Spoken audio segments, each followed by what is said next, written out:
నేను చేసినటువంటి అన్ని వీడియోలలో ఇప్పుడు ఈరోజు మీరు చూస్తున్నటువంటి ఈ వీడియో వచ్చేసి చాలా ఇంపార్టెంట్ వీడియో. ఎందుకంటే ఈ వీడియో వచ్చేసి రాష్ట్ర దేశ భవిష్యత్తుతో ముడిపెట్టుకుని ఉన్న వీడియో. అందుకే వీడియోని కొంచెం జాగ్రత్తగా చూడండి. ఈరోజు ఈ వీడియోలో నేను మాట్లాడే ప్రతి మాటకి ఆధారాలు సైతం బయటపెడతా. ఈ వీడియోని చూడడం మాత్రమే కాదు, తప్పకుండా వీడియోని వైరల్ చేసే బాధ్యత కూడా మీ చేతుల్లో పెడుతున్నా. ఈ వీడియో కింద ఉన్నటువంటి లైక్ బటన్ ప్రెస్ చేసి వీడియో యొక్క లింక్ని మీకు తెలిసిన వాళ్ళందరికీ వాట్సాప్ ద్వారా షేర్ చేయండి. ఎవరైతే మన ఛానల్ని సబ్స్క్రైబ్ చేసుకోలేదో వాళ్ళు మన ఛానల్ని కూడా సబ్స్క్రైబ్ చేసుకోండి. ఇక ఏంటి ఈ వీడియో అంటే, ఈ వీడియో వచ్చేసి చదువు గురించి. ఆ చదువు గురించి చాలామంది చాలా సంభాషణలు ఇచ్చారు అని మాత్రం మీరు అనుకోకండి. ఈ రోజు వరకు మనం రాజకీయాలు మాట్లాడుకున్నాం, ఈరోజు దేశ రాష్ట్ర భవిష్యత్తు గురించి మాట్లాడుతున్నాం. ఎందుకంటే రాష్ట్ర భవిష్యత్తు మారాలి అంటే, దేశ భవిష్యత్తు మారాలంటే కేవలం అది చదువు వల్లనే సాధ్యమవుతుంది. అది జగన్మోహన్ రెడ్డి గారు నమ్మి జగన్మోహన్ రెడ్డి గారు ఎప్పుడు ఏ రాష్ట్ర ప్రభుత్వం చేయనటువంటి సంక్షేమ పథకాలు ఈ చదువులో, ఎడ్యుకేషన్లో తీసుకొచ్చిండు.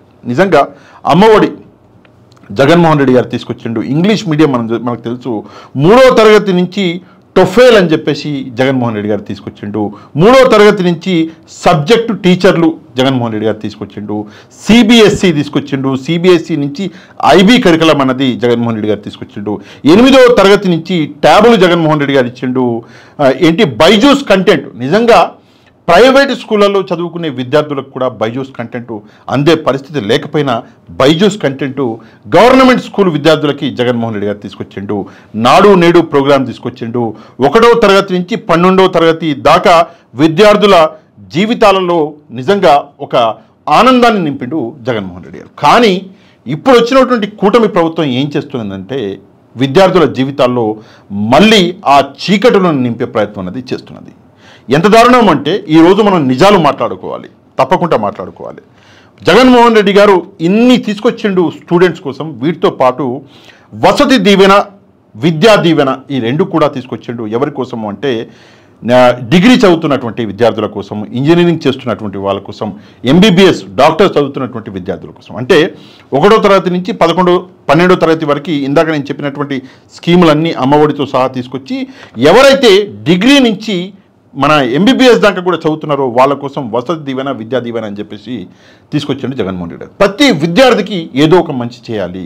ఒక విద్యార్థి 1వ తరగతి నుంచి చూసుకుంటే ఒక డాక్టర్ అయ్యేంత వరకు కూడా ప్రభుత్వం ఇచ్చేటటువంటి ఈ సంక్షేమ పథకాలు విద్యార్థులకి అందాలు అని చెప్పేసి జగన్మోహన్ రెడ్డి గారు ఒక పెద్ద మనసుతో ప్రతి ఇంటికి ఒక అన్నలాగా, ఒక కుటుంబ సభ్యుడిలాగా ఈరోజు జగన్మోహన్ రెడ్డి గారు తీసుకొచ్చిండు ఈ పథకాల్ని. 5 సంవత్సరాలు ఈ పథకాలు చాలా బాగా నడిచినాయి. కానీ ఈరోజు మనం ఫీజు రియంబర్స్మెంట్ గురించి మాట్లాడుకుందాం. ఈ ఫీజు రియంబర్స్మెంట్ మీద మనం ఇక్కడ చూసుకుంటే, ఇక్కడ మీకు ఒక పిక్చర్ కనిపిస్తుంది. దీన్ని కొంచెం జాగ్రత్తగా చూడండి.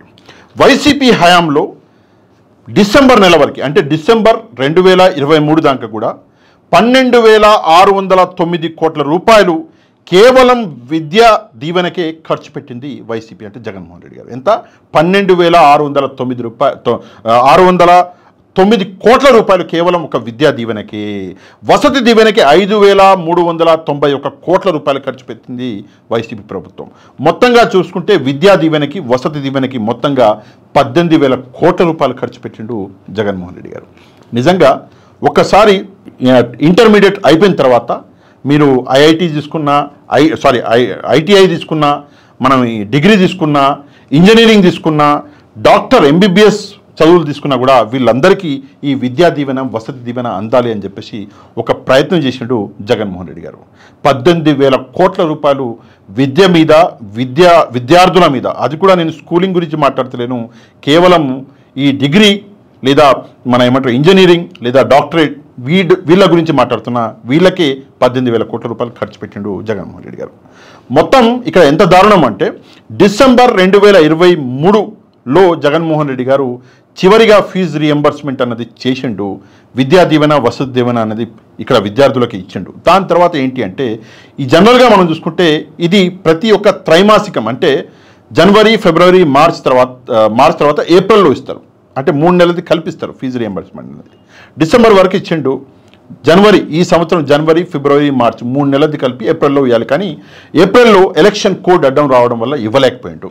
ఏప్రిల్ మే జూన్ ఒక త్రైమాసికం అయిపోయింది, జూలై ఆగస్టు సెప్టెంబర్ ఒక త్రైమాసికం అయిపోయింది, అక్టోబర్ నవంబర్ డిసెంబర్ 4వ త్రైమాసికం. అంటే వచ్చే నెల డిసెంబర్ నెల అంటే ప్రభుత్వం కొత్తగా వచ్చినటువంటి కూటమి ప్రభుత్వం 4 త్రైమాసికాలకి ఈ 2 అంటే వసతి దీవెన విద్యా దీవెన ఇవ్వాలి.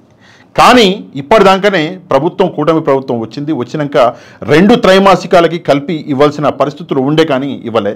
3వ త్రైమాసికం కూడా అయిపోయింది, ఇవ్వలే. ఇప్పుడు 4వ త్రైమాసికం ఇప్పుడు డిసెంబర్లో అవుతుంది. జనవరిలో మొత్తం 4 త్రైమాసికాలకు కలిపి డబ్బులు ఇవ్వాలి విద్యా దీవెనకి వసతి దీవెనకి. ఎంత మొత్తం ఇవ్వాలి అంటే మనము ఎంత దారుణం అంటే 4 త్రైమాసికాలకు కలుపుకొని 2,800 కోట్ల రూపాయలు ఫీజు రీఎంబర్స్మెంట్, కేవలం ఫీజు రీఎంబర్స్మెంట్, వసతి దీవెనకి 1,100 కోట్ల రూపాయలు, మొత్తం కలుపుకుంటే 3,900 కోట్ల రూపాయలు ఈ కూటమి ప్రభుత్వం ఈ విద్యార్థులకి బకాయా పడ్డది.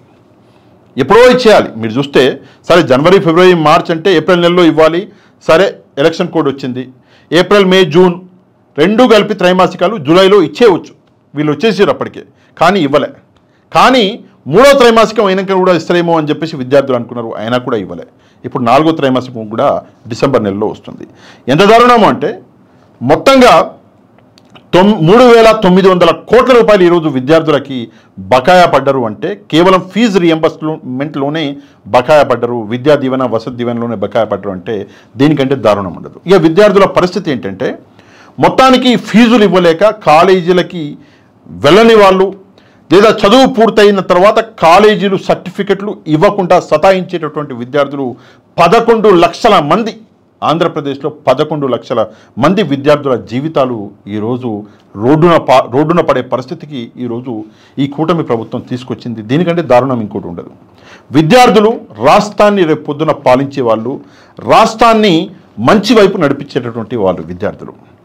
ఇంజనీరింగ్ పాస్ అయ్యి, డిగ్రీ పాస్ అయ్యి, లేదా ఒక డాక్టర్గా పాస్ అయ్యి ఇప్పుడు ఉన్నటువంటి ఏదైతే రాష్ట్రం ఉందో ఆ రాష్ట్రాన్ని పరిపాలించాలి యాక్చువల్గా ఇప్పుడు రాబోయేటటువంటి జనరేషన్. కానీ ఇప్పుడు కూటమి ప్రభుత్వం చేస్తున్నటువంటి ఈ అరాచకాలు ఏవైతే ఉన్నాయో, ఫీజు రీఎంబర్స్మెంట్లు చేయకుండా ఏదైతే సతాయిస్తున్నారో, దానివల్ల విద్యార్థుల సైకలాజికల్గా విద్యార్థులు పడుతున్నటువంటి కష్టం, బాధ ఏదైతే ఉందో అది నిజంగా ఎవరికి చెప్పుకోలేకపోతున్నారు. ప్రభుత్వం దీని మీద స్పందించాలి.